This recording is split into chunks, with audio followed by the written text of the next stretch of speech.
ये जो लोकसभा वाला सेक्शन है, ठीक है ना।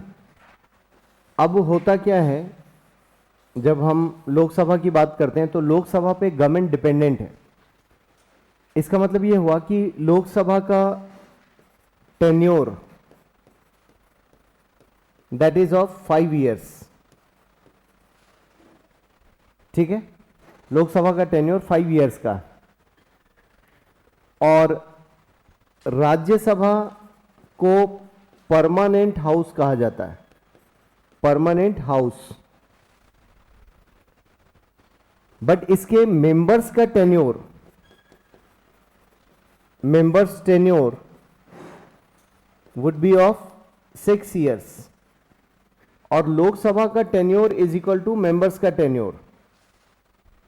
मतलब हाउस और मेंबर्स का दोनों का टेन्योर सेम है in case of Lok Sabha. Rajya Sabha में लोग 6 साल के लिए जाते हैं, और हर second year 1/3 will get retired, 1/3 लोग रिटायर हो जाते हैं, और फिर नए मेंबर्स आ जाते हैं राज्यसभा में। So in that sense Rajya Sabha is called permanent house. Rajya Sabha as such एक साथ कभी भी रिटायर नहीं होते हैं राज्यसभा के लोग, ठीक है ना। बट लोकसभा के लोग एक साथ हट जाते हैं 5 साल में। जैसे ही टेन्योर खत्म होता है, हाउस को हम बोलते हैं डिसॉल्व कर दिया जाता है, या तो ऑटोमेटिक डिसॉल्व हो गया। So dissolution of the house after 5 years, that is for Lok Sabha. Rajya Sabha कभी भी डिसॉल्व नहीं होता। क्लियर है यहां तक, ठीक है। Now see about prime minister. So prime minister चाहे राज्यसभा से हो या लोकसभा से हो, प्राइम मिनिस्टर के रूल लोकसभा से चलते हैं। His prime ministership is dependent on the tenure of Lok Sabha. तो प्रधानमंत्री भी 5 साल के लिए बनेंगे, लोकसभा भी 5 साल के लिए है। मान लो इस बीच ऐसा होता है कि प्राइम मिनिस्टर की डेथ हो गई, प्राइम मिनिस्टर की डेथ हो गई, तो अब क्या होगा कि हम बात करते हैं काउंसिल ऑफ मिनिस्टर्स की, ये ऑटोमेटिक कोलैप्स हो जाएंगे। जैसे अभी मान लो लोकसभा का टेन्योर 5 साल का है, इसमें से 2 साल निकल चुके और बचे आपके पास 3 साल है, 3 इयर्स बैलेंस है, और 2 साल में प्राइम मिनिस्टर की डेथ हो गई। अब हम क्या करेंगे, बचे हुए 3 साल के लिए हमें नया प्रधानमंत्री चाहिए। तो सबसे पहले सेम पार्टी को मौका मिलेगा, अपॉर्चुनिटी मिलेगी कि आपके पास कोई बंदा है तो आप भेजो उसको, ओके। क्योंकि ये वाला हिस्सा 75 लोगों का हिस्सा वापस अपने अपने जगह आ जाते हैं। यहां कोई नहीं बचता प्राइम मिनिस्टर की डेथ के बाद। या तो प्राइम मिनिस्टर रिजाइन कर दें, या डेथ हो जाए, या प्राइम मिनिस्टर हार जाएं, यहां पर मेजॉरिटी हार जाए, लोकसभा में मेजॉरिटी कम हो जाए, तो भी प्राइम मिनिस्टर को रिजाइन देना पड़ेगा। क्लियर है। इन 3 cases it will get collapse. Council of minister या गवर्नमेंट या एग्जीक्यूटिव कोलैप्स हो गई ऐसा बोलते हैं, या सरकार का गिर जाना बोलते हैं हम, ठीक है। इसका मतलब ये हुआ कि ये 75 लोग हट गए, यहां से कोई नहीं है, बट ये रहेंगे बिकॉज इनका टेन्योर 5 इयर्स का है, यहां के मेंबर्स का टेन्योर 6 इयर्स का। तो अब हाउस तो है, अभी सिर्फ सरकार गिरी है तो सरकार दोबारा बन जाएगी, क्योंकि हाउस तो है हमारे पास। तब हम क्या करेंगे, बचे हुए 3 साल के लिए हम या तो सेम पार्टी को मौका मिलेगा कि आपके पास मेजॉरिटी है तो लेकर आइए। मान लो मना कर दे, नो अब हमारी मेजॉरिटी खत्म हो गई, क्योंकि प्रधानमंत्री की डेथ होते ही लोग बिखर गए, कुछ लोग इधर ज्वाइन कर लिए, अपोजिशन में चले गए, या झगड़ा हो रहा है कि मैं प्रधानमंत्री, पार्टी में 2 टुकड़े हो गए।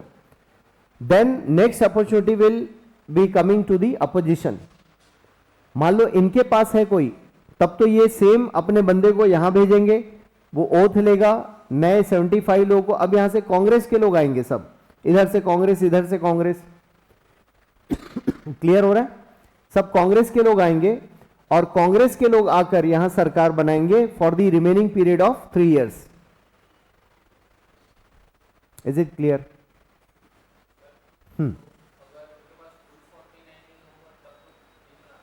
नहीं बनाएंगे, मेजॉरिटी चाहिए, कैसे भी आए, मान लो 2-4 को खरीद लिए, जो भी जुगाड़ तुगाड़ टेक्निकली 251 ही होना चाहिए, मतलब 50% +1 होने चाहिए, ठीक है। तो अब यहां पर क्या होगा कि मान लो थोड़ी देर के लिए ऐसा सपोज कर रहे हैं हम कि इनके पास मेजॉरिटी आ गई, तो बचे हुए 3 साल में अपोजिशन वाली सरकार या कांग्रेस की सरकार चलेगी। इनकेस ये भी मना कर दें, इनके पास पहले नहीं है, इन्होंने मना कर दिया, तब क्या होगा, हाउस को डिसॉल्व कर देंगे, 2 साल में ही हाउस को हमने डिसॉल्व कर दिया and will go for fresh elections. Lok Sabha का फ्रेश इलेक्शन होगा 2 साल में ही, और ऐसा इलेक्शन जो बीच में होता है उसको मिड टर्म इलेक्शन कहते हैं, मिड टर्म इलेक्शन। और जो 5 साल में इलेक्शन होता है that election would be called general election, आम सभा, ठीक है। और एमपी, किसी एमपी की पोस्ट खाली हो जाए उसको फिल करने के लिए जो इलेक्शन होता है उसको बाई इलेक्शन कहते हैं, उपचुनाव।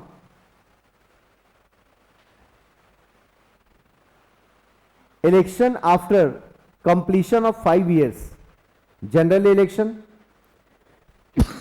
Election after completion of 5 years, general election. Election in between of 5 years, that will be called mid-term election.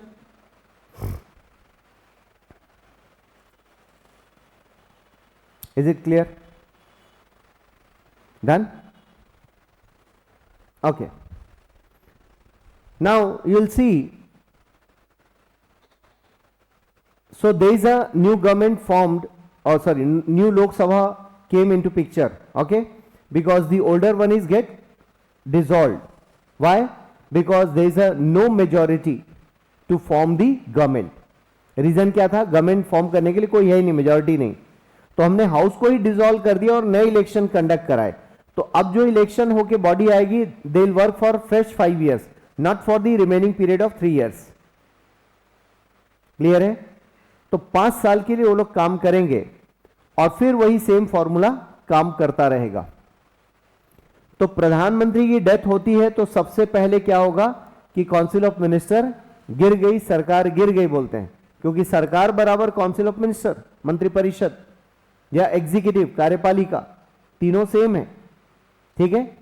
तो सबसे पहले ये गिर जाते हैं या कोलैप्स हो जाते हैं, उसके बाद सेम पार्टी को पहले मौका मिलता है, as like when there is a death of Indira Gandhi, तो राजीव गांधी प्राइम मिनिस्टर बने, उन्हीं की पार्टी के हैं वो, उनको मेजॉरिटी उनके पास थी पहले, तो उनको मौका मिल गया, तो उन्होंने प्राइम मिनिस्टर पद की शपथ ली। शपथ लेते ही फ्रेश बंदे लेकर आएंगे। आप सेम लोगों को रिपीट कर सकते हो, इट्स ओके, लेकिन जब पार्टी अलग हो रही है तब तो आप अलग लेकर आओगे। आपकी ही पार्टी है तो भी आप अलग लोगों को चुन सकते हो यहां पर लाने के लिए, इट्स योर चॉइस, किसको लाना है वो पार्टी डिसाइड या आप डिसाइड करते हो एज अ प्राइम मिनिस्टर। कोई डाउट यहां तक?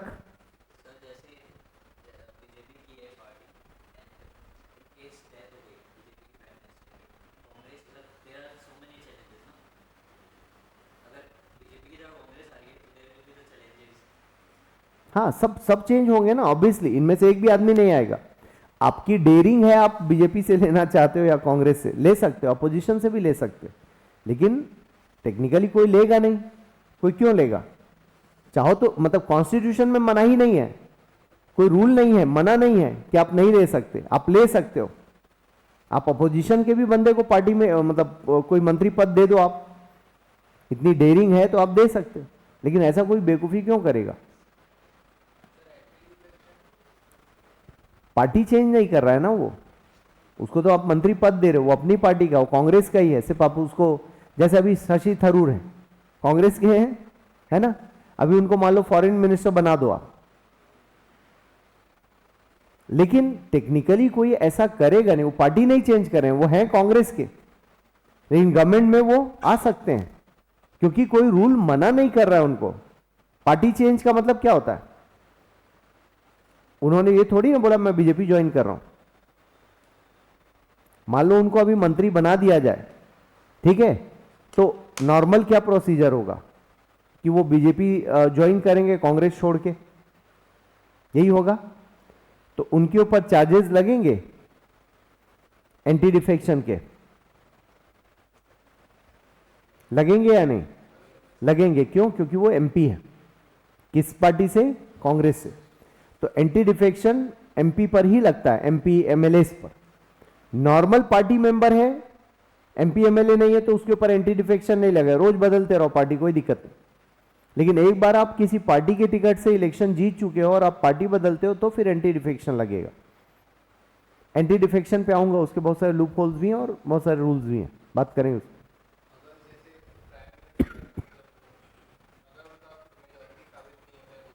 हम्म हम्म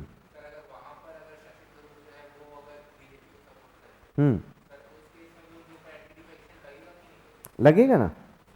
हाँ, सिंगल पर्सन है तो लगेगा, फिर तो वो उनके वोट का मायने नहीं रहेगा, क्योंकि वो वैसे भी एंटी डिफेक्शन में हट गए।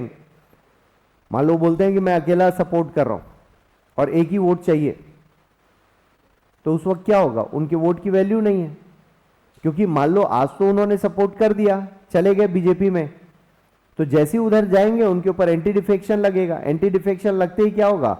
उनको एमपी के पद से हटा दिया जाएगा, मतलब हाउस से बाहर। तो वैसे फिर एक नंबर कम हो गया, तो पार्टी तो एज इट इज रही, सरकार तो गिर गई ना, इसलिए उसका कोई सेंस नहीं। उल्टे उनका पद भी चला गया और सरकार भी नहीं बनी। बढ़ूं आगे, कोई डाउट? तो हमने बात की कि प्राइम मिनिस्टर की डेथ के कारण काउंसिल ऑफ मिनिस्टर कोलैप्स कर सकता है। दूसरा कि नो कॉन्फिडेंस मोशन आता है। जैसे अपोजिशन को यह पता लग गया कि यहां पर मेजॉरिटी में कुछ प्रॉब्लम है, 251 इनके पास नहीं है, 2 साल में ऐसा लगा उनको किसी भी रीजन से कि 2-4 हमारे साथ आना चाहते हैं, या सरकार के अंदर अंदर कॉन्फ्लिक्ट चल रहा है, पार्टी में मेंबर्स खुश नहीं है। तो ऐसा पता चलते ही अपोजिशन क्या कर सकती है? नो कॉन्फिडेंस मोशन, एक प्रपोजल होता है हाउस में, उसको लाया जाता है। इसका मतलब ये होता है कि वोटिंग होनी चाहिए कि सरकार के साथ कौन है और अपोजिशन में कौन है। तो उस वोटिंग के प्रोसीजर को ही नो कॉन्फिडेंस मोशन कहा जाता है। क्लियर है? रीजन क्या दिया? कि कॉन्फिडेंस नहीं है सरकार के पास, ये बताने के लिए प्रूफ किया जाए, ये अपोजिशन बोलती है। और एक होता है कॉन्फिडेंस मोशन, जिसको रूलिंग पार्टी खुद ला सकती है कि देखो हमारे पास कॉन्फिडेंस है, वो खुद ही प्रपोजल दे सकती है कि साहब वोटिंग करा लीजिए, कितने बंदे हमारे साथ हैं पता लग जाएगा। वोटिंग होती है तो वोट जैसे ही डालेंगे तो पता लग जाता है, ग्रीन मार्क आ गया, रिक्वायर्ड मेजॉरिटी आ गई। तो रिक्वायर्ड मेजॉरिटी आते ही वो पार्टी सस्टेन कर जाती है। अब मान लो अपोजिशन लेकर आई है, तो राष्ट्रपति क्या करते हैं? एक डेट डिसाइड करते हैं कि इस दिन वोटिंग होगी नो कॉन्फिडेंस मोशन के नाम की, और उस वोटिंग वाले दिन सबको प्रेजेंट रहना होता। ठीक है? क्योंकि एक नंबर भी इधर उधर होता है तो सरकार हार जाएगी, इसलिए सब लोग रहते हैं उस दिन। और मान लो पता चला कि गवर्नमेंट हार गई, नो कॉन्फिडेंस मोशन में हार गई, confidence is equal to majority, majority is equal to 50% + 1, confidence is equal to majority, majority is equal to 50% + 1। ये नहीं आ पाया तो same day same time prime minister को रिजाइन करना पड़ता कि हमारे पास मेजॉरिटी नहीं है, तो हटो आप पद से। तो हटते ही ये सारे लोग हट जाएंगे, यहां से कोई नहीं रहेगा, ये वाला पोर्शन खाली हो गया, मंत्री सब चले गए, खाली हो गया, सरकार गिर गई, सरकार है ही नहीं देश में, बट ये हाउसेज हैं। फिर क्या होगा? चूंकि नो कॉन्फिडेंस मोशन में हारे हैं, इसलिए अब अगला मौका अपोजिशन को मिलता, और अपोजिशन यदि सरकार बना ले तब तो बचे हुए टाइम पीरियड के लिए सरकार चलेगी, और ना बना पाए देन हाउस को डिसॉल्व करना पड़ता है। राष्ट्रपति डिसॉल्व करेंगे हाउस को, डिसॉल्व करके will go for fresh elections. Fresh election के बाद फिर मेजॉरिटी और अपोजिशन, फिर वो सेम कहानी चलेगी। और वो जो हाउस है वो 5 साल के लिए चुना जाएगा। कोई डाउट यहां तक? ऑनलाइन वाले बच्चों को डाउट? एनीवन? बढ़ूं आगे यहां से? ठीक है? तो ये कहानी थी सरकार बनने की और हाउस के डिसॉल्व होने की, और यहीं पर लोकसभा का मैंने टेन्योर बता दिया, राज्यसभा हालांकि दोबारा आएंगे ये टॉपिक्स, तब दोबारा और याद दिला दूंगा आपको। तो अब आपको याद ये रखना है कि प्रीलिम्स में क्वेश्चंस कैसे आएंगे आपको? Council of minister and cabinet का डिफरेंस पूछा जा सकता है, ठीक है? Difference between council of minister and cabinet. So which one is bigger one? Council of ministers is a bigger one because it consists of all three, but which is powerful? Cabinet is a powerful. Clear है? क्योंकि cabinet ही सारे decisions लेते हैं और बहुत कम होता है कि इन दोनों को बुलाया जाता है, सिर्फ कैबिनेट ही मिलकर डिसीजन ले लेते हैं. इसी में एक और शब्द इस्तेमाल होता है, किचन कैबिनेट. किचन कैबिनेट का मतलब होता है पर्सनल मंत्री, प्रधानमंत्री और 3-4 मंत्रियों का एक ग्रुप होता है जिनके आपस में पर्सनल कॉन्टैक्ट ज्यादा होते हैं या उनकी ट्यूनिंग अच्छी होती, बट ऑफिशियली ये कॉन्सेप्ट एग्जिस्ट नहीं करता. क्लियर है?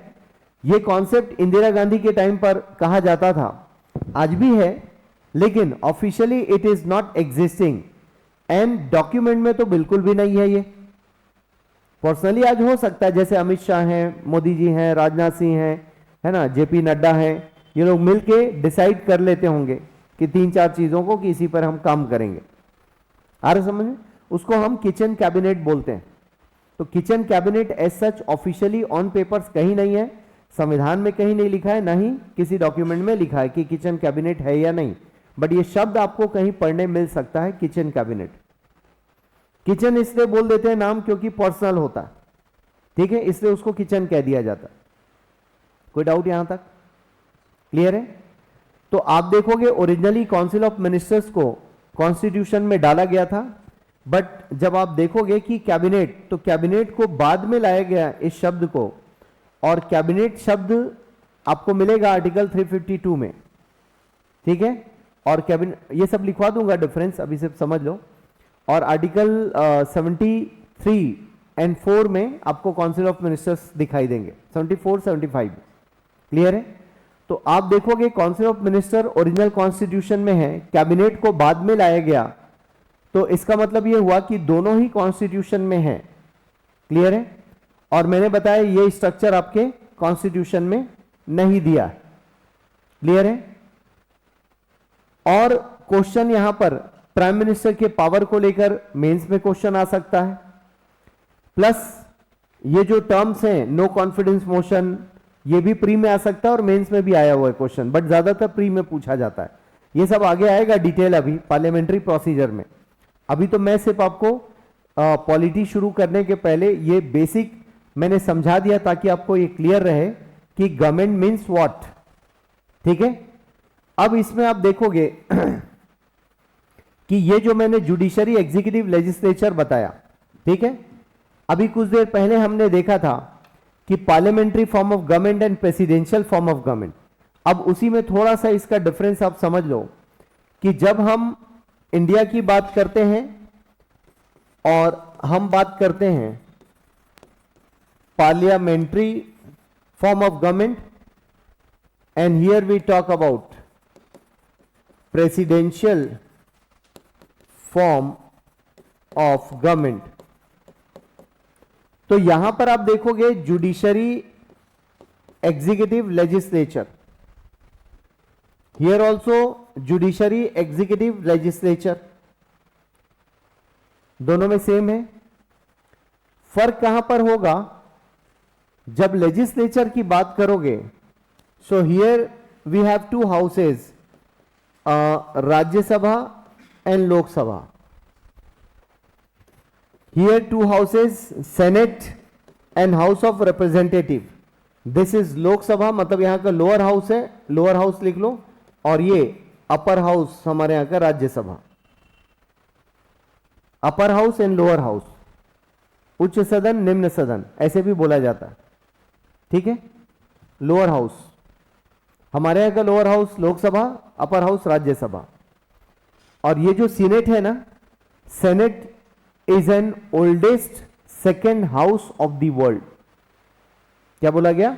oldest and powerful, लिख सकते हो कहीं पर, oldest and powerful second house of the world. oldest and powerful second house of the world, that is senate of America. ठीक है, अमेरिकी पार्लियामेंट का नाम क्या है? कांग्रेस। अमेरिकी पार्लियामेंट का नाम कांग्रेस है। तो आप बोलेंगे सर कांग्रेस तो हमारे यहां पॉलिटिकल पार्टी का नाम है। इट्स ओके, टर्मोलॉजी है बेसिकली, है ना। कांग्रेस लोगों के समूह को कहा जाता है बेसिकली, तो वो शब्द है बेसिकली। तो वहां की बिल्डिंग का नाम कांग्रेस है और हमारे यहां की बिल्डिंग का नाम पार्लियामेंट है, और हमारे यहां कांग्रेस पार्टी का भी नाम। ठीक, तो शब्दों पे कंफ्यूजन नहीं पालना। अब होता यह है कि अभी कुछ देर पहले देखा हमने कि हमारे यहां पर मान लो सरकार बनाना है तो आपको यहां की सदस्यता या यहां की सदस्यता जरूरी है, तभी आप एग्जीक्यूटिव में आ पाओगे। यही देखा ना आपने यहां पर कि भाई आप पहले राज्यसभा या लोकसभा में होगे तभी आप एग्जीक्यूटिव में आ पाओगे। Is it clear?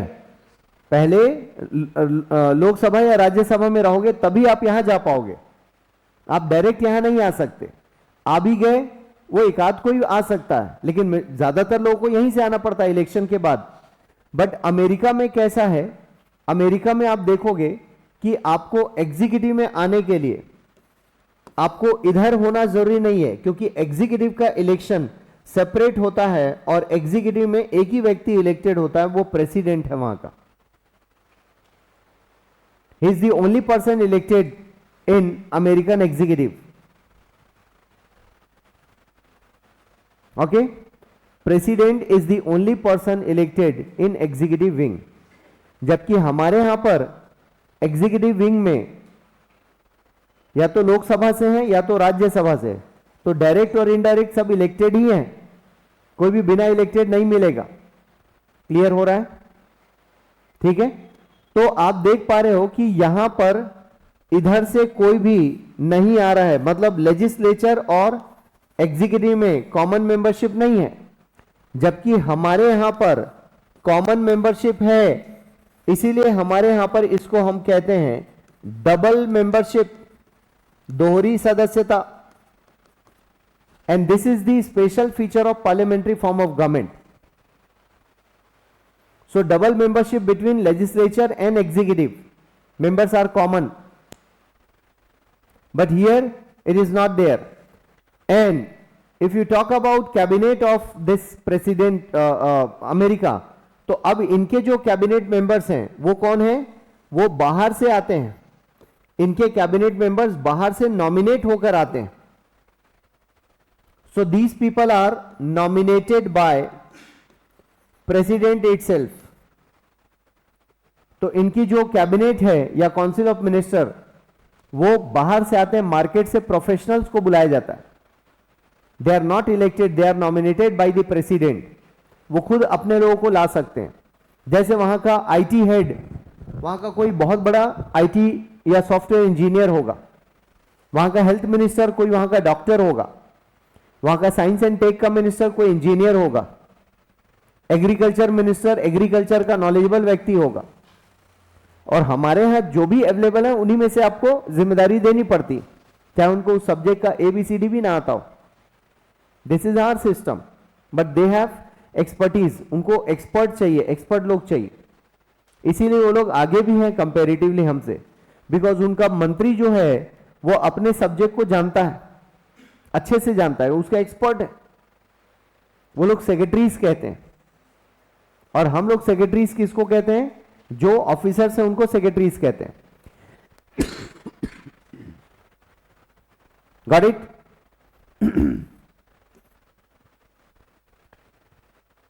क्लियर हो रहा है सभी को? यहां पर डबल मेंबरशिप नहीं है, ध्यान रखना। तो यहां का जो प्रेसिडेंट है इसका अलग इलेक्शन होता है, इनका अलग और इनका अलग। ये तीनों अलग अलग इलेक्शन से चुने जाते हैं। जबकि हमारे यहां केवल राज्यसभा और लोकसभा का इलेक्शन होता है। एग्जीक्यूटिव में आप यहीं से उठ के यहां आते हो मेजॉरिटी के कारण।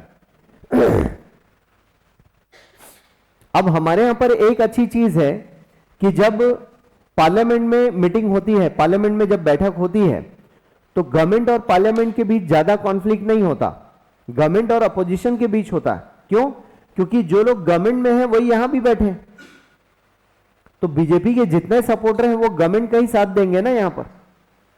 लेकिन यहां पर क्या होता है कि प्रेसिडेंट और इनके बीच कॉन्फ्लिक्ट होता है हमेशा।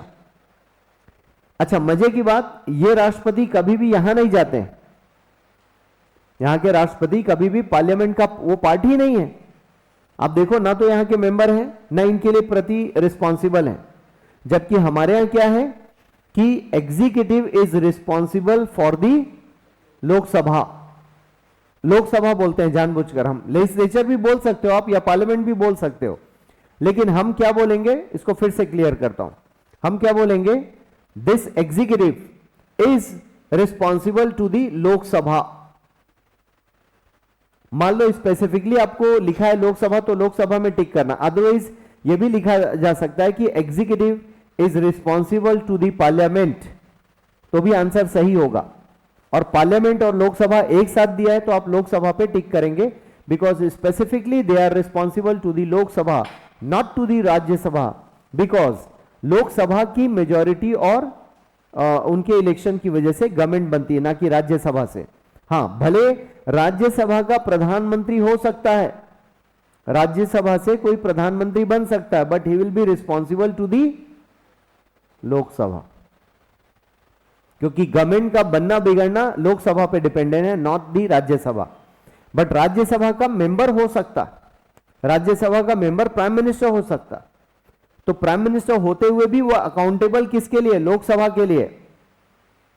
ठीक है, तो आप ध्यान रखेंगे कि हमारे देश में क्या कहा जाता है, काउंसिल ऑफ मिनिस्टर्स और एग्जीक्यूटिव और government collectively responsible to the Lok Sabha.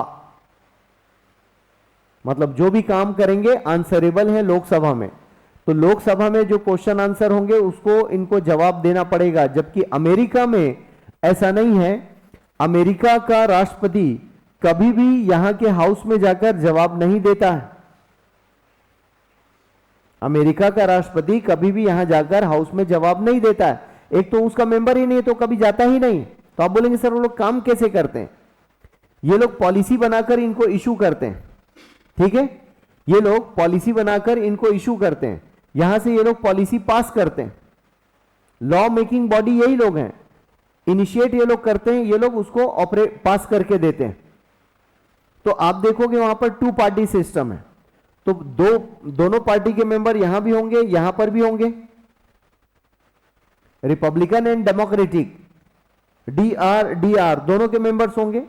तो किसी एक पार्टी का ही तो प्रेसिडेंट होगा ना यहां पर, तो जिस पार्टी के का प्रेसिडेंट है उस पार्टी के लोग तो कम से कम उसका सपोर्ट करेंगे अपने अपने हाउसेज में। जैसे मान लो यहां डेमोक्रेटिक और रिपब्लिकन, डेमोक्रेटिक और रिपब्लिकन, वहां 2 ही पार्टी पार्टिसिपेट कर, तीसरी पार्टी हो ही नहीं सकती। By law double party system है, जिसको भी आना है दोनों में आओ, इसके अलावा तीसरी पार्टी हो ही नहीं सकती, वहां रूल है वहां का।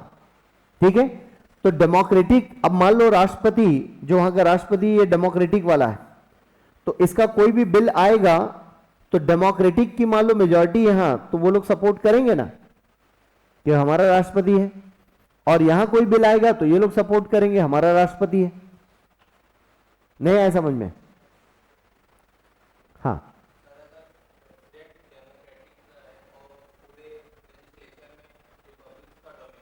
हाँ, उस केस में भी हमारे देश की तरह नहीं होता कि बीजेपी का राष्ट्रपति बना है तो इसके बिल को पास ही मत करो, ऐसा नहीं होगा। बिल तो वहां पास होते हैं, वहां पर राजनीतिक आधारों पर किसी बिल को नहीं रोका जाता। हमारे यहां भरपूर राजनीति होती है, वो लोग फैक्ट्स देखते हैं कि फैक्ट्स क्या है। ठीक है, तो लोग फैक्ट बेसिस पर काम करते हैं। ये बिल्कुल ठीक आपने कहा कि ये तय है कि मान लो मेजॉरिटी इधर रिपब्लिकन की और ये डेमोक्रेटिक का है, तो भी बिल पास होता है। बिल पास होने के लिए जरूरी नहीं कि इनकी मेजॉरिटी हो, वो लोग फैक्ट्स देखते हैं कि ये किस काम के लिए मांग रहा है, उस बेसिस पर वो लोग बिल को पास करते हैं। आ रहा है समझ में? जैसे अभी ट्रंप का, तो आप देखोगे ट्रंप जो भी बिल बनाकर देंगे वो लोग पास करेंगे, क्योंकि जरूरत है देश को चलाने के लिए। तो अब ट्रंप कुछ डिसीजंस ले रहे हैं जो राष्ट्रपति का अपना अकेले डिसीजन होता है, उसके लिए पार्लियामेंट जाने की जरूरत नहीं होती। जैसे टैरिफ सिस्टम और राष्ट्रपति का अपना सिस्टम है, राष्ट्रपति की अपनी इच्छा है कि टैरिफ लगाना है नहीं लगाना है, उसके लिए बिल पास कराने की जरूरत नहीं। लेकिन जिन मामलों में बिल पास कराने की जरूरत है उसमें वो अकेले कुछ नहीं कर पाएंगे। जैसे एक एग्जांपल लेते हैं कि भारत को यूरेनियम देना था इन्हें, मनमोहन सिंह के टाइम की बात है, और उस वक्त बराक ओबामा वहां के राष्ट्रपति थे। तो उनको एक एक्ट में अमेंडमेंट कराना था, तो वो अमेंडमेंट दोनों हाउस से पास होना था। क्लियर है? तो पास हुआ, वो उनको कन्विंस किया गया कि ये रीजन है, इस रीजन से हमको पास करना पड़ेगा। क्लियर है? तो पास हो गया, वहां से अमेंडमेंट सहित पास हो गया। तो वो लोग फैक्चुअली काम करते हैं, और इनके कामकाज को क्रॉस चेक करने के लिए वहां पर इंडिपेंडेंट रेगुलेटरी कमीशंस होते हैं, IRCs, इंडिपेंडेंट रेगुलेटरी कमीशंस कहा जाता है। तो उनका काम क्या होता है IRCs का, कि वो इनके कामकाज को क्रॉस चेक करते हैं, IRCs। और हमारे यहां पर कैसा सिस्टम है कि हमारे यहां पर एग्जीक्यूटिव के काम को लेजिस्लेचर एक तरह से क्रॉस चेक कर रहा होता है, क्योंकि क्वेश्चनिंग होती है। ये क्वेश्चन बट ऑब्वियसली अपोजिशन वाले ज्यादा करेंगे, विपक्ष की पार्टी ज्यादा सवाल करेगी, वही लोग सवाल पूछेंगे, उनको आंसर देना पड़ेगा, राइट। अब हमारे देश में जो रिलेशन है, उस रिलेशन को हम लोग चेक एंड बैलेंस का रिलेशन कहते हैं। हमारे देश में हम कहते हैं चेक एंड बैलेंस। इसका मतलब ये सब एक दूसरे पर क्रॉस चेक रखते हैं। जैसे एग्जांपल लीजिए इसका, कि मान लो लेजिस्लेचर में कोई बिल पास हुआ, हमारे देश में कोई कानून बना, और वो कानून फंडामेंटल राइट्स का वायलेशन कर रही है। और फंडामेंटल राइट्स कहां दिए हैं? कॉन्स्टिट्यूशन में, ठीक है। कॉन्स्टिट्यूशन में मैं अंदर नहीं जा रहा हूं, अभी पढ़ाया नहीं है तो नहीं बोलूंगा। कॉन्स्टिट्यूशन में फंडामेंटल राइट्स है। अब फंडामेंटल राइट्स का वायलेशन किसने किया? इनके कानून ने। और किसी को पता लग गया कि इसमें तो वायलेशन हो रहा है, तो वो व्यक्ति जाकर उस केस को ले जाकर यहां पर क्लेम करता है कि जुडिशरी में, कि भाई साहब इन्होंने जो कानून बनाया वो वायलेशन कर रहा है हमारे फंडामेंटल राइट्स का। तो कॉन्स्टिट्यूशन में ही आपके पास ये राइट्स है कि in case of violation of any fundamental rights you can move to the supreme court. तो आप सुप्रीम कोर्ट चले गए। अब सुप्रीम कोर्ट क्या बोलेगी कि आप उस कानून को दोबारा बनाइए या उस पूरे कानून को डिलीट कर दीजिए आप। क्लियर हुआ? तो this is condition of check and balance.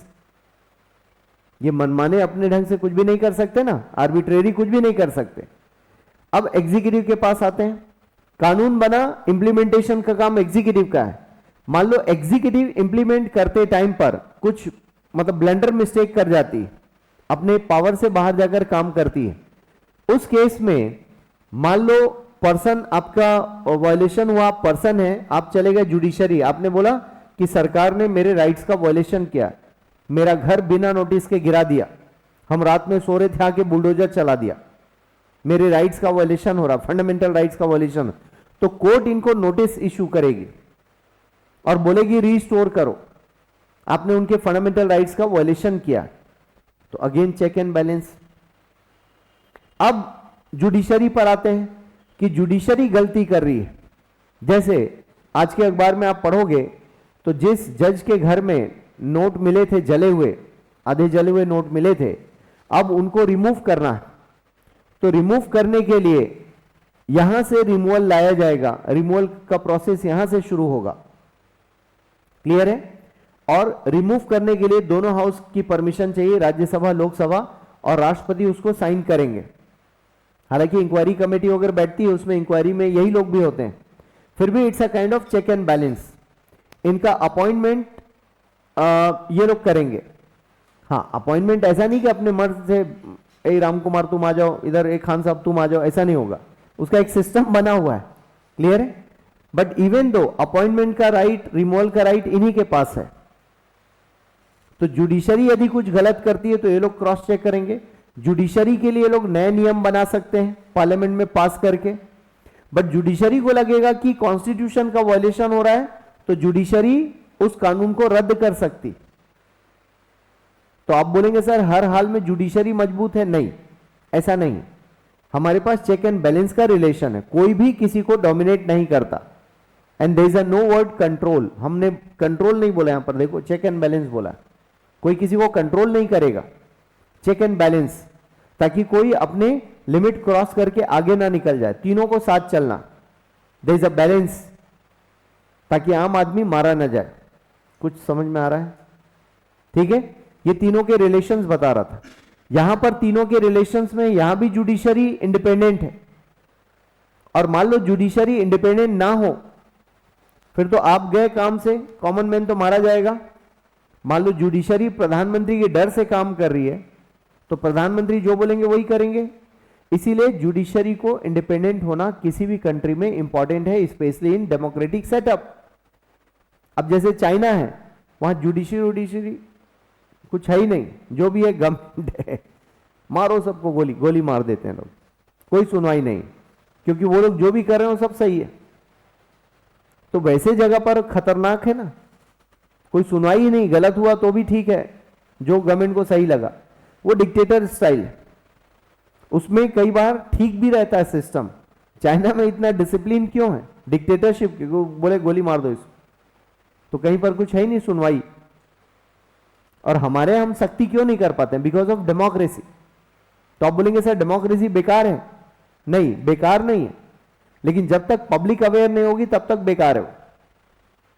America में क्या है? पब्लिक अवेयर है, तो अमेरिकन डेमोक्रेसी को हम क्या बोलते हैं? वर्ल्ड का ओल्डेस्ट डेमोक्रेसी बोलते हैं। बट इंडिया को क्या बोलते हैं? बिगेस्ट और लार्जेस्ट। लार्जेस्ट क्यों बोलते हैं? Because number of people. लेकिन प्रॉब्लम यह है कि हम लोग नंबर्स में तो लार्जेस्ट हैं बट हेल्दी में लार्जेस्ट नहीं। हम तो भेड़ चाल में चलते हैं, जहां बीजेपी को वोट दें, चलो बीजेपी को वोट दो। हमारे मोहल्ले के चाचा खड़े हैं, चलो चाचा को वोट दो, ऐसे हम लोग वोट डालते हैं। सो हमारा जो हमारी डेमोक्रेसी को हम बड़ा मानते जरूर, बट वो है नहीं वैसे, क्वालिटी में बड़ा नहीं, क्वांटिटी में बड़ा। अमेरिका क्वांटिटी क्वालिटी दोनों में ठीक है, ऑब्वियसली क्वालिटी में ज्यादा है, वहां के लोग अवेयर हैं, वहां के लोग नॉलेजेबल हैं। और वही इंडियन वहां जब चले जाते हैं सॉफ्टवेयर इंजीनियर बन के, वहां की जो सिटीजनशिप ले लेते हैं, तो वहां जब वोट डालते हैं तो बहुत सोच समझ के डालते हैं। भारत में अच्छा बीजेपी है, कांग्रेस है, डालो किसी एक को। हम ये नहीं देखते कि वो पर्सन हमारे लिए काम करेगा या नहीं, हम पार्टी को जिताते हैं ज्यादातर। ठीक है, कुछ समझ में आया ये कॉन्सेप्ट जुडिशरी एग्जीक्यूटिव का रिलेशन?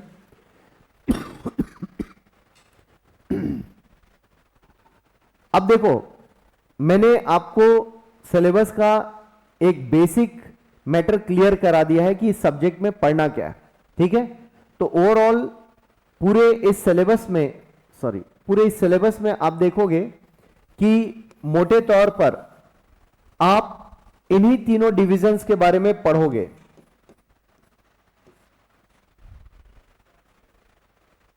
क्लियर है? पूरे सिलेबस में ये 3 डिवीजन आपको मिलेंगे। तो आप पूछ सकते हैं सर इनसे बाहर भी कुछ होगा? यस है, लेकिन वो उनके असिस्टेंट के तौर पर जाने जाएंगे। क्लियर है? अब इसके अलावा ये तो 3 बॉडी हो गए जिनको हमको पढ़ना है। एक डिवीजन हमारा कैसा होगा? यूनियन गवर्नमेंट और स्टेट गवर्नमेंट होगा, एंड देन लोकल गवर्नमेंट पढ़ोगे आप। तो आप गवर्नमेंट बोलेंगे तो गवर्नमेंट में ये आ जाते हैं, तीनों गवर्नमेंट है। Executive is equal to government. ठीक है, अब इसी को मैं और दूसरे तरीके से लिखूं कि हमारे पास 2 यूनिट है, यूनियन एंड स्टेट। अब यूनियन में भी आपके पास 2 डिवीजन है, लेजिस्लेचर एंड एग्जीक्यूटिव। यहां पर भी लेजिस्लेचर एंड एग्जीक्यूटिव। तो आप बोलेंगे सर जुडिशरी भी तो है, तो जुडिशरी को हम यूनियन की जुडिशरी, स्टेट की जुडिशरी ऐसा नहीं बोलते हैं, बट हैं वो वैसे ही, काम स्टेट के लिए करते हैं। तो आप चाहो तो यहां पर जे लगा सकते हो, कि स्टेट में भी जुडिशरी है और यूनियन में भी जुडिशरी है। क्लियर है? जैसे सुप्रीम कोर्ट केवल सेंट्रल गवर्नमेंट के लिए काम कर रही है ऐसा नहीं, पूरे देश के लिए काम कर रही है। यहां जो कोर्ट है जुडिशरी वो कौन है? यहां सुप्रीम कोर्ट है, सुप्रीम कोर्ट। और यहां कौन है? हाई कोर्ट्स है हर स्टेट में, high courts, high courts, high courts. Clear हो रहा है? तो अब जब हम लोग पढ़ेंगे तो इसका डिटेल वर्जन कैसे होगा, मान लो मैं स्टार्ट करूंगा कि यूनियन गवर्नमेंट, तो यहां पर हम लोग कैसे पढ़ेंगे? जैसे प्रेसिडेंट के बारे में पहले पढ़ेंगे, फिर वाइस प्रेसिडेंट के बारे में पढ़ेंगे, फिर प्राइम मिनिस्टर के बारे में पढ़ेंगे। ये तीनों पढ़ लिया तो फिर हम क्या करेंगे? फिर उधर चले जाएंगे पार्लियामेंट साइड में, तो राज्यसभा प्लस लोकसभा इनके बारे में पढ़ेंगे। फिर पूरा पार्लियामेंट कैसे काम करता है उनके बारे में पढ़ेंगे। फिर यहीं पर आएगा कि जब यूनियन है तो हम ये भी पढ़ेंगे कि सेंटर प्लस स्टेट्स के बीच रिलेशन कैसे है, इसको पढ़ेंगे। सेंटर स्टेट रिलेशन पूरा आएगा। और जब ये फिनिश हो जाएगा फिर हमें जुडिशरी पढ़ना है। तो जुडिशरी जब हम लोग पढ़ेंगे तो मैं आपको कैसे पढ़ाऊंगा? Supreme court, then high courts पढ़ाऊंगा, देन सबऑर्डिनेट कोर्ट्स पढ़ाऊंगा। फिर पंचायत लेवल पर भी कोर्ट है, उसको हम ग्राम न्यायालय बोलते हैं। तो ये सब एक साथ पढ़ा दूंगा आपको, जुडिशरी कंप्लीट। फिर हम लोग कैसे पढ़ेंगे? फिर हम स्टेट की बात करेंगे। स्टेट में सबसे पहले हमारे पास पढ़ने के लिए गवर्नर है, फिर सीएम के बारे में पढ़ेंगे, फिर काउंसिल ऑफ मिनिस्टर पढ़ेंगे, फिर यहां पर दो हैं स्टेट में, स्टेट काउंसिल और स्टेट लेजिस्लेटिव असेंबली, मतलब विधान परिषद और विधानसभा। आ रहा समझ में? तो ऐसे हमारा टॉपिक डिवाइड होता जाएगा। इसके बाद फिर हम लोग पढ़ेंगे लोकल बॉडीज के बारे में। लोकल गवर्नमेंट, लोकल गवर्नमेंट में दो हैं हमारे पास, urban local bodies and rural local bodies, Panchayati Raj institution and here municipality. ऐसे पढ़ोगे इनका डिटेल। आ रहा समझ में? अब इनको पढ़ लेने के बाद अब कुछ हमारे बॉडीज हैं, कॉन्स्टिट्यूशनल बॉडीज हैं, इंस्टीट्यूशंस हैं जो गवर्नमेंट मशीनरी को सपोर्ट करने के लिए काम करते हैं।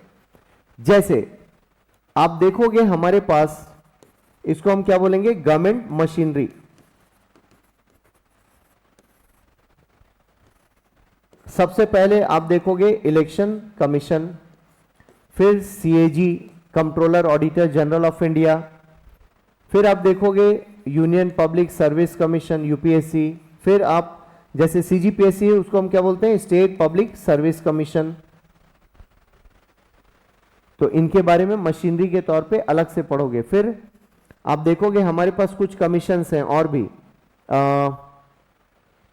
National commission on ST, national commission on SC, national commission on OBC, इनको भी पढ़ोगे। फिर कुछ और भी बॉडीज हैं जो कॉन्स्टिट्यूशन में ही हैं, इंटर स्टेट काउंसिल, इनको भी पढ़ोगे आप, right? So these are constitutional bodies. अच्छा, इस बीच कुछ और बॉडीज हैं जिनको आप उन इंस्टीट्यूशंस के साथ पढ़ लोगे। जैसे राज्यसभा के चेयरमैन, तो राज्यसभा के चेयरमैन, लोकसभा के स्पीकर, वो सब यहीं पढ़ लोगे ऑफिसर्स को। ये ऑफिसर्स अलग हैं। प्रेसिडेंट का इलेक्शन कैसे होगा, पावर क्या है, फंक्शंस क्या है, वीपी का पावर फंक्शन क्या है। यहां पर आप जब पढ़ोगे तो गवर्नर का पावर एंड फंक्शन क्या है, ठीक है, गवर्नर का पावर एंड फंक्शन, सीएम का पावर एंड फंक्शन क्या है। यहां विधान परिषद के हेड कौन होते हैं, विधानसभा के हेड कौन होते हैं, स्पीकर, उनके बारे में पढ़ोगे, ठीक है। तो कुछ ऑफिसर जो होंगे इनको पढ़ना पड़ेगा। फिर कुछ और ऑफिसर्स का नाम है इसमें, जैसे अटॉर्नी जनरल, एडवोकेट जनरल, ये सब अलग अलग पोस्ट हैं, इनको भी पढ़ना पड़ेगा। फिर कुछ ऐसे हैं जिनका नाम कॉन्स्टिट्यूशन में नहीं है, ठीक है, उनको हम क्या बोलते हैं, एक्स्ट्रा कॉन्स्टिट्यूशनल बॉडीज, क्योंकि वो कॉन्स्टिट्यूशन में नहीं, तो हम नॉन ना बोल के एक्स्ट्रा बोलते हैं। नॉन बोलने से अगेंस्ट हो जाता है ना, NON नॉन। तो इसमें कौन कौन सी बॉडीज हैं जो कानून से जिनको बनाया गया, संविधान में नहीं, संविधान की किताब में नहीं है वो, ये सब संविधान की बुक में दिए गए, जैसे नेशनल ह्यूमन राइट्स कमीशन, ठीक है। फिर हमारे पास है सेंट्रल इंफॉर्मेशन कमीशन, CIC। फिर आप देखोगे CVC, NCBI, फिर लोकपाल, लोकायुक्त,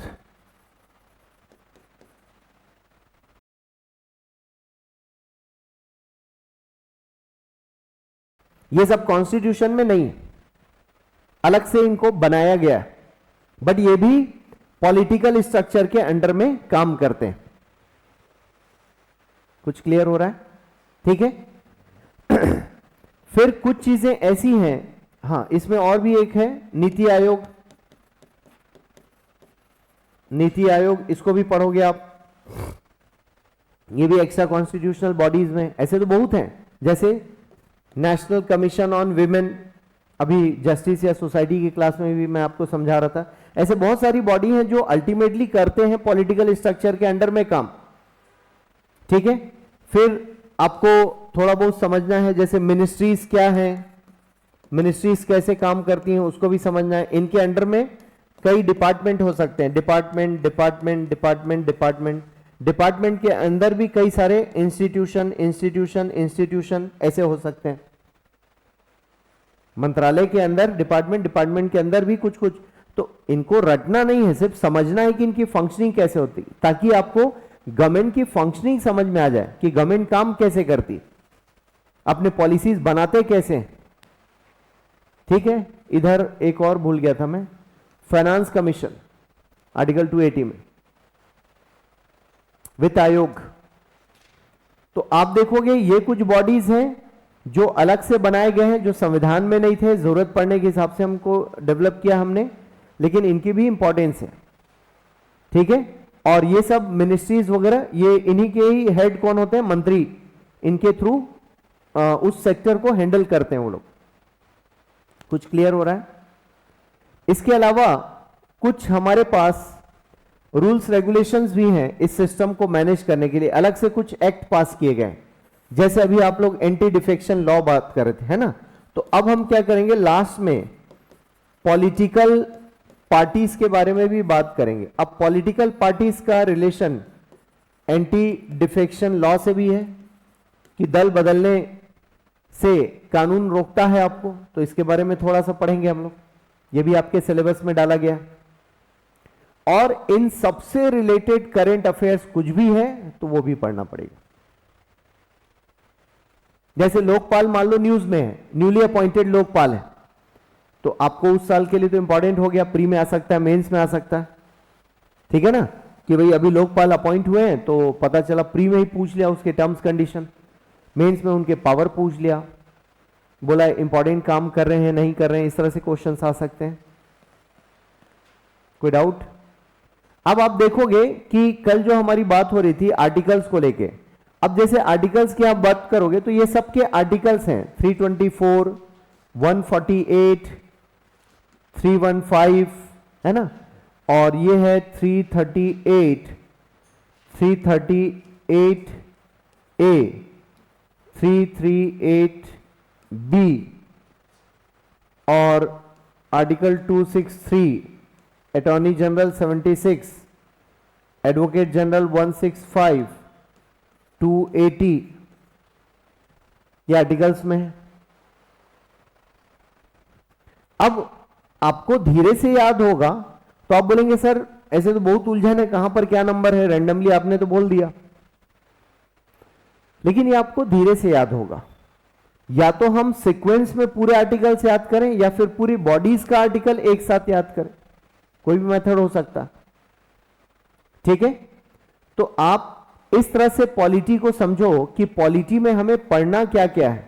तो मैंने यहां से शुरू किया, यूनियन, गवर्नमेंट, जुडिशरी, स्टेट, यहां से हम पढ़ेंगे, है ना, यूनियन या स्टेट पढ़ेंगे, तीनों बॉडीज को ही पढ़ना है डिटेल में, उसी को फिर तोड़ दिया मैंने फर्दर। अब एक और एंगल से समझो कि जब इस देश को हमने बनाया तो इस देश को बनाने के लिए हमने एक टर्म इस्तेमाल किया और वो है स्टेट, हिंदी में राज्य। ये एक पॉलिटिकल शब्द है, ठीक है। इसके 4 एलिमेंट्स होते हैं फिक्स। वो सबसे पहले क्या है, एक लैंड एरिया या बाउंड्री सहित कोई जमीन हो, दूसरा उसमें रहने वाली पॉपुलेशन हो, जनसंख्या हो, मतलब पीपल चाहिए ना रहने के लिए लोग, नहीं तो किसके ऊपर राज करोगे। और वहां पर गवर्नमेंट होनी चाहिए, और वो गवर्नमेंट कैसी हो, सॉवरिन हो। सॉवरिन का मतलब होता है स्वतंत्र होना, अपने डिसीजंस खुद ले पाना, दैट इज कॉल्ड सॉवरिन। तो गवर्नमेंट कैसी चाहिए, सॉवरिन गवर्नमेंट। तो ये 4 एलिमेंट्स हैं। तो आप देखोगे हमारे कॉन्स्टिट्यूशन में आर्टिकल वाइज में जाऊं तो फर्स्ट 4 आर्टिकल इसी पे डिपेंडेंट है। वो बताता है कि हमारा देश कहां से शुरू होता है, कहां पर खत्म होता है। अब मैं कॉन्स्टिट्यूशन के सीक्वेंस में जा रहा हूं, तो है ना। इसके बाद फिर अब जमीन तो तैयार हो गई, अब उसमें जो रहने वाले लोग हैं उनके बारे में हम बात करेंगे कि रहेगा कौन। तो 5 से लेकर 11 तक सिटीजनशिप के बारे में आर्टिकल हैं, उसमें नागरिक कौन होगा उसके बारे में आर्टिकल्स हैं। भाई ये तो क्लियर हो गया, लैंड बाउंड्री है हमारी, भारत यहां से यहां तक भारत कहलाएगा, भारत राज्यों का एक संघ होगा, ऐसे लिखा है आर्टिकल 1 में। और फिर इसके बाद जब इनके बारे में डिस्कशन होगा तब इनके राइट्स के बारे में भी बात करना पड़ेगा। तो 12 to 35 नंबर के आर्टिकल्स में फंडामेंटल राइट्स लिखे गए हैं, जो रहने वाले लोगों के राइट्स हैं, मूल अधिकार। देखो सब कुछ छोड़ के सबसे पहले क्या दिया आपको, राइट्स दिया। जमीन क्लियर हो गई, वहां का नागरिक कौन कहलाएगा, नागरिक बनते ही आपको राइट्स दे दिए गए। Is it clear. बाकी सारी चीजें बाद में, राष्ट्रपति, प्रधानमंत्री सब बाद में, कि भैया पहले जो रह रहे हैं उनके अधिकार दो, ठीक है ना। मतलब 12वें नंबर से ही आपके राइट्स चालू हो गए। जैसे ही डिक्लेयर हुआ ये जमीन यहां से यहां तक रहने वाले कौन, क्लियर होते ही बोला है आपके राइट्स ही हैं, तो आपको राइट्स दे दिए गए। इसके बाद राइट्स मिलते ही गवर्नमेंट को ड्यूटी दे दिया गया और बोला अब हम गवर्नमेंट की ड्यूटी बता रहे हैं। Directive principles of state policy में गवर्नमेंट को ड्यूटी भी बनाकर दे दिया कि कहा ये आपके काम है, आप नागरिकों के लिए ये काम कीजिए, लिख कर दे दिया, ठीक है।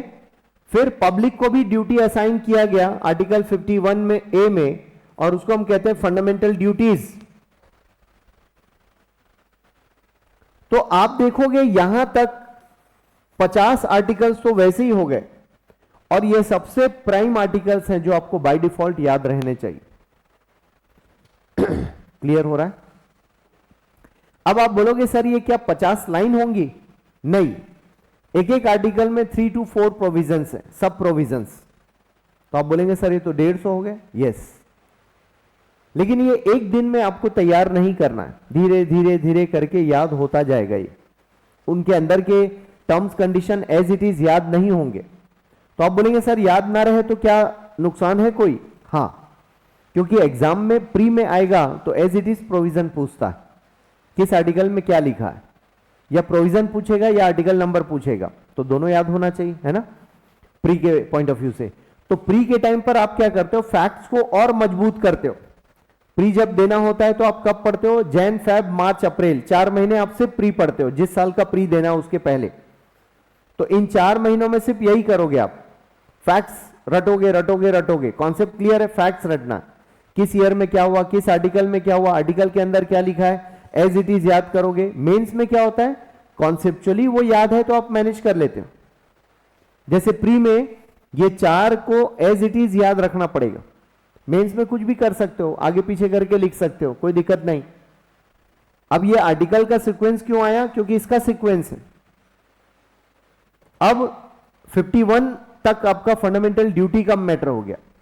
अब जैसे ही गवर्नमेंट में आओगे तो 52 से हमारे गवर्नमेंट की शुरुआत होती है और प्रेसिडेंट को सबसे पहले लिखा है हमने। ऑफिसर्स में देखोगे तो सबसे पहले आर्टिकल 52 में भारत के राष्ट्रपति होंगे। क्लियर हो रहा है? और इनके नीचे फिर सारे यूनियन गवर्नमेंट, स्टेट गवर्नमेंट, इनके नीचे फिर सारे आ गए। लेकिन प्राइमरी कौन है? नागरिक, पब्लिक। और हमारे कॉन्स्टिट्यूशन की पहली लाइन क्या है? We the people of India, हम भारत के लोग। तो हम भारत के लोग पहले दिख गए, उसके बाद राष्ट्रपति, क्योंकि राष्ट्रपति भी इसी में से ही कोई बनेंगे, इन्हीं में से ही कोई राष्ट्रपति बनेंगे। इसीलिए यह स्ट्रक्चर ऐसा डिजाइन किया गया। कुछ क्लियर हो पा रहा है? पढ़ना कैसे है? तो एक तो ये मेथड है पढ़ने का, कुछ ये फॉलो करेंगे, कुछ ऊपर जो डिस्कस किया वो फॉलो करेंगे। शुरू में ये चलेगा आपका। इसके पहले मैं क्या पढ़ाऊंगा आपको? 1 to 4 के पहले हिस्टोरिकल बैकग्राउंड कि पहला एक्ट जो ब्रिटिश गवर्नमेंट का था वो कहां से था, तो 1773 से पढ़ेंगे, 1947 तक आएंगे। 47 में आने के बाद हम लोग देश का संविधान बनाएंगे। संविधान बन जाएगा तो कॉन्स्टिट्यूएंट असेंबली के बारे में बात करेंगे कि मेंबर्स कौन थे, कितने थे, कैसे आए, इलेक्शन हुआ नहीं हुआ, किसका नाम क्या था, किस कमेटी को कौन हेड कर रहा था। और फिर असेंबली बन जाएगी, फिर वो लोग कॉन्स्टिट्यूशन बनाएंगे। तो फिर बेसिक इंफॉर्मेशन पढ़ेंगे। जैसे आपसे मेंस में कभी नहीं पूछेगा 26 नवंबर 1949 को क्या हुआ था, ये कभी नहीं पूछेगा, but it can be asked in prelims कि हमने संविधान को पहली बार एक्सेप्ट किया था, एडॉप्ट किया था। ये डेट्स वगैरह वहां के लिए इंपॉर्टेंट है, प्री के लिए, है ना। यहीं पर प्री और मेंस में थोड़ा सा डिफरेंस क्रिएट होगा, अदरवाइज मैं सारा कुछ एक साथ पढ़ाता चलूंगा आपको। फिर वो डेट की बात हो जाएगी, तो डेट के बाद आपको क्या ध्यान रखना है कि अब हमारा कॉन्स्टिट्यूशन इंप्लीमेंट हो गया। तो अब यूपीएससी में मेंस में क्वेश्चन कैसे आ सकता है? मेंस में क्वेश्चन आ सकता है why constitutional day is celebrated. Mains में आ गया क्वेश्चन। अब आपको उसका एक्सप्लेनेशन देना कि कॉन्स्टिट्यूशनल डे का मतलब क्या हुआ। ये अभी हम 2015 से मना रहे हैं, उसके पहले नहीं मनाते थे, क्योंकि अंबेडकर जी की 150वीं जयंती थी, 150th बर्थ एनिवर्सरी। तो वहां से मोदी जी ने अनाउंस किया कि अब इसको हम कॉन्स्टिट्यूशनल डे याद रखेंगे। तो 2015 से हमने कॉन्स्टिट्यूशनल डे मनाना शुरू किया। किसको? 26 नवंबर को। तो आप उसका आंसर दे सकते हो। समझ में आ रहा है प्री और मेंस का डिफरेंस? तो कुल मिलाकर जब हम लोग ऐसे पढ़ेंगे तो आर्टिकल्स, ठीक, तो कल मेरी शुरुआत होगी कि बैकग्राउंड से मैं शुरू करूंगा, एक्ट, जो पुराने एक्ट है वहां से शुरू करूंगा, और एक बार कल इसको हम लोग दोबारा देख लेंगे रिवीजन के तौर पर। इसका एक्सेस आप सभी के पास है? चेक किया आप लोगों ने? नहीं पता है? जो आपकी आईडी है, आईडी पासवर्ड, लैपटॉप में खोलोगे तो अलग से डालना नहीं पड़ेगा, मोबाइल में खोलोगे, वन नोट आपको खोलना है। आप अपनी आईडी में जाकर वन नोट खोल सकते हो, है ना। टीम्स में जाओगे तो वन नोट दिखाई देगा। ये जो क्लास नोटबुक है ना, इस क्लास नोटबुक में यू विल फाइंड, ये आपको दिखाई देगा।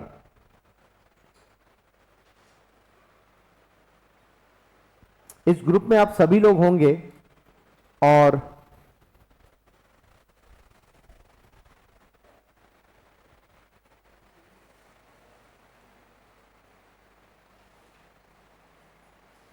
ये देखो पॉलिटी करके दिख रहा है। इस ऐप को सेपरेटली आपको डाउनलोड करना पड़ेगा।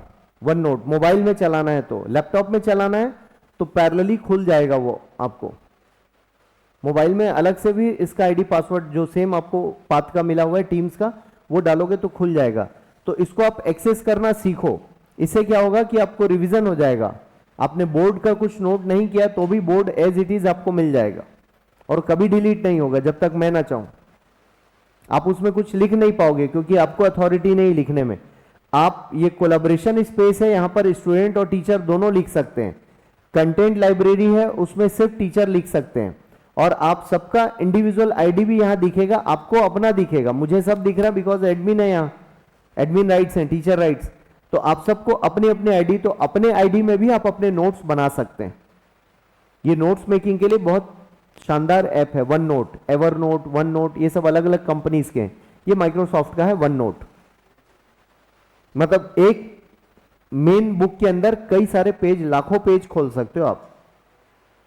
आ रहा समझे? तो करंट अफेयर्स जो लोग सॉफ्ट कॉपी में बनाते हैं ज्यादातर वन नोट या एवर नोट इस्तेमाल करते हैं। दोनों एक जैसा फंक्शन करता है, बट चूंकि ये फ्री में मिला हुआ है आपको आपकी आईडी के साथ, तो यूज करो। आपको लगता है कि नहीं सर हमको अपना पर्सनल चाहिए, तो आप वन नोट पर्सनल डाउनलोड कर लो और माइक्रोसॉफ्ट में या आउटलुक में आईडी, जैसे जीमेल में आईडी है वैसे आउटलुक का आईडी बनाओगे तो you will having your own personal. उसमें फिर @pathacademy.com नहीं लगेगा, उसमें @outlook.com लगेगा। कुछ समझ में आ रहा है? ठीक है ना? वैसा भी अपनी पर्सनल आईडी बना सकते हो। और लेकिन फिर वहां ये नहीं दिखेगा आपको, जो मैं जो बोर्ड पे काम कर रहा हूं ये नहीं दिखेगा। तो आप दो आईडी चला सकते हो, अपने पर्सनल नोट उसमें बना लो और एकेडमी वाला जो देखना है यहां से देख सकते हो। It's up to you. ठीक है? लेकिन एक्सेस करो इसको, टेक्नोलॉजी है तो उसका यूज करो, क्योंकि मैं इसी पर्पज से मैंने यहां पढ़ाना शुरू किया आपको, ताकि उसको इरेज ना करूं और एज इट इज रहे वो, और आपको पता रहेगा कि कल हमने क्या क्या पढ़ा था। बाकी रिकॉर्डिंग तो है ही है, तो आप देखो आपके पास कितनी सुविधाएं, आप उसको इस्तेमाल नहीं कर पा रहे हो, इतनी ज्यादा है। वीडियोस भी हैं, ये भी हैं। और पैरेलली कोई और सब्जेक्ट नहीं चलाना, ये सब्जेक्ट बड़ा है, आपसे टाइम मांगेगा। तो आप सोचो नहीं सर मैं बहुत कुछ पढ़ रहा हूँ, इतिहास भी पढ़ रहा हूँ, ये भी ना, इसी को ध्यान दो। ये अपने आप में बड़ा सब्जेक्ट है, आपसे ज्यादा टाइम चाहेगा।